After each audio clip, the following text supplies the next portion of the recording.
Whether you're planning your first cruise or have already begun working your way up the cruise line loyalty ladder, the weeks leading up to your cruise can be very stressful. But have no fear, because today I'm going to share a whole bunch of tips that'll help to relieve that stress and help put you in full relaxed vacation mode.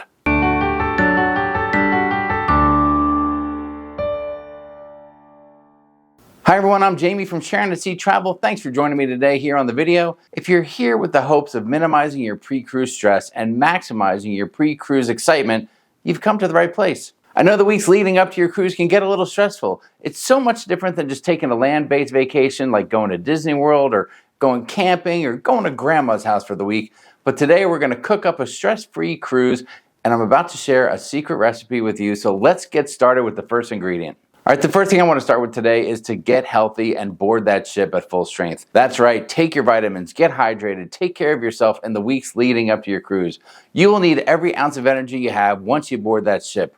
Early mornings, late nights, and nonstop fun can wear you down pretty quickly. It's like a heavyweight fight, so start training now so you can go the distance. Next, it's never too early to start packing. Make a list of what you want to bring. Begin setting out clothes and other things you're going to want to take. Set out an open suitcase and add things to it as you go along. But once you have everything packed that you think you're going to need, take out about 25% of that stuff, because chances are you've overpacked and you won't need all of it. That used to happen to us all the time in our earlier days of cruising. We always overpacked and came home with a ton of clean clothes. Next, keep an on-hand stock of printer ink, because I'm going to tell you to print stuff. Now I know it's the age of technology, and call me an old fart if you want, but when you go to guest services and they have nothing in their system to confirm what you're telling them, and you can't access something on your phone, you can bust out your paper confirmation. Your boarding pass, any pre-cruise purchase confirmations like drink or dining packages, excursions, travel documents, print it all and thank me later. Don't forget this one, tell your friends, family members, and trusted neighbors your travel plans. Let them know what you're up to and how to contact you in case of an emergency. Also, contact the post office and put a hold on your mail. You can do that easily online. You don't want all that mail piling up in the mailbox. That will alert the wrong people to the fact that you are out of town. Next up, don't be afraid to pack the medicine cabinet and bring it along with you. I don't just mean any current medications you're taking, but bring a selection of over-the-counter meds as well. Fever reducer, cough medicine, small first aid kit, antacids, Tylenol and Advil, and yes, even bring some extra feminine products. Listen, I'm married and we travel with a 15-year-old girl. I know what I'm talking about. You may be able to get these things on the ship, but they will cost an arm and a leg if you need any of them, and you'll want to have them readily available. Also, if you're susceptible to motion sickness, bring some seasickness remedies with you just in case. And when you do pack these items, put them in your carry-on bag so you can carry them onto the ship. Don't put them in your checked luggage. That might not get there till later in the evening on embarkation day. And if you need anything, you don't want to go hunting for it. It'll be right there for you. Now here's something pretty important that you can still do even though you're close to your sailing date, and that'll definitely remove stress and give you less to worry about, and that is to look into travel insurance. Unexpected events can happen, and travel insurance can protect you not only financially, but medically as well.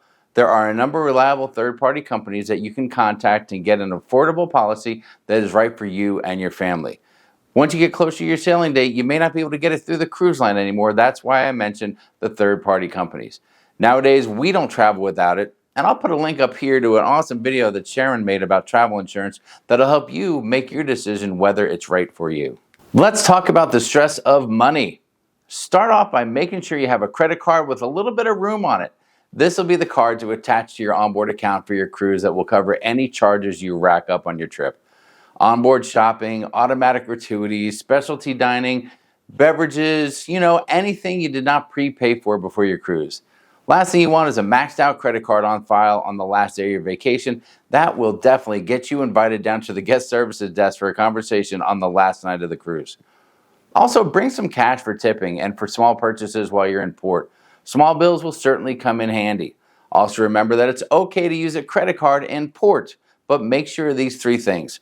First, if you have a credit card, use a card with no foreign transaction fees. That'll always save you a couple bucks. Second, don't use the credit card that you put on file with the cruise line for your onboard account. Third, don't use a debit card. Make sure it's a credit card. You don't want any bad guys having access to your bank account.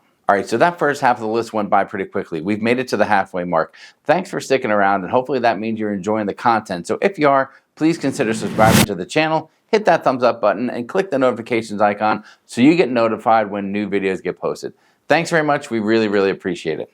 Now let's get back to that list. Next, if you're traveling with kids and it's not summer break or any of the other breaks during the year, make sure you notify the school of the upcoming absence and give the kids a chance to let teachers know they'll be traveling and gaining amazing experiences learning about the cultures of other countries. That way, teachers might give them a heads up about what they'll be missing in class and what they can do to not fall behind and make up any work. Next, get to know your cruise ship. Take some time to check out deck plans, make notes of things you want to see and do on the ship, do some research online, watch videos of ship tours, check out cabin tours, get familiar so you don't waste the first day and a half of the cruise trying to learn where the different things are. Also, you might need to make reservations for the onboard entertainment, shows and things like that, and you don't want to get on board and find out the big show is already sold out. Pre-cruise research will be helpful, plus it will add to the excitement and anticipation of your trip. We've been on a lot of cruises, and we still do this for every new ship we go on. We don't want to end a cruise and find out that we missed something spectacular. Here's a quick one. Confirm everything. I know you already have your printouts with your confirmations, but don't be afraid to reconfirm with phone calls, flights, hotels, and scheduled activities or pre-planned excursions. And that takes me to the next tip. If you haven't planned what to do in the port you're going to visit, what are you waiting for? You better get on it, whether you're booking a cruise line excursion, just grabbing a taxi to the beach, or venturing out with a local guide. Make these plans as soon as you can, and then confirm everything a week or so before you leave for your trip. Yes, we have heard the horror stories of unexpected cancellations, and we don't want you to be part of the next one. Now here's a big one in case you have a lot of people in your family, you, the wife, the kids, the whole lot. Don't forget your electronics. Now I know you'll have your phone in your back pocket, but what else do you want or need to bring? Phone chargers? How about portable charging packs for when you're out and on the go? These things have saved the day for us numerous times. Is your phone your only camera, or do you have a separate camera for pictures and videos? Make sure to pack your batteries, chargers, memory cards. And while we're talking electronics, make sure you've downloaded, updated, and signed into the Cruise Lines app. You'll use this all the time on the cruise. Also look into how your phone will work while traveling, and if you purchased a Wi-Fi package, research how to sign in once you get on board.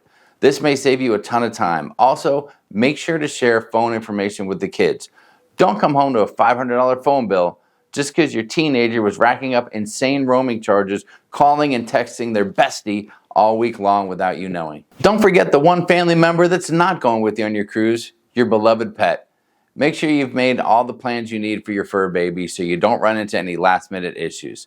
We've cruised with so many people that have to work hard to make plans for their pets while they're gone, and make sure you have a backup plan because you will not be able to sneak that loved one onto the cruise ship if something goes wrong. Now, I saved one of the most important things for last, and that is proper identification. Make sure that everyone traveling in your party has the necessary piece of ID to board the ship. You can't just flash a driver's license and get on board the ship these days. Passports, birth certificates, name change documents if recently married or divorced. Are you bringing a minor that does not have the same last name as you? If you have questions, call your travel professional or the cruise line, or check online for acceptable documents for your situation. The worst thing that can happen is to get all the way to check-in desk at the cruise port on embarkation day and then find out that you forgot little Johnny's ID or birth certificate and you're denied boarding. It can and will happen. Finally, and this may be the most important tip of all, guys, pack your patience. This week, your patience will be tested, if not once, a few times. And if you don't pack it, you will fail that test. There will be thousands of people on that cruise ship. The good news is that you watch this video, so you'll board the ship calm and confident that you're ready for this cruise vacation.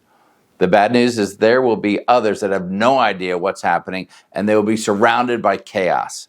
And you can bet that they'll be right in front of you in line somewhere along the way. Now, this list isn't everything you can do to remain calm, cool, and collected before your cruise, but it's a great starting point. If I missed anything or you have a great tip to share, please make sure to put it in the comments below the video, because if we all work together, we will all have a fantastic cruise vacation. Before you leave, remember to hit that subscribe button on the way out, but don't worry, I'll turn off the lights and lock the door behind me.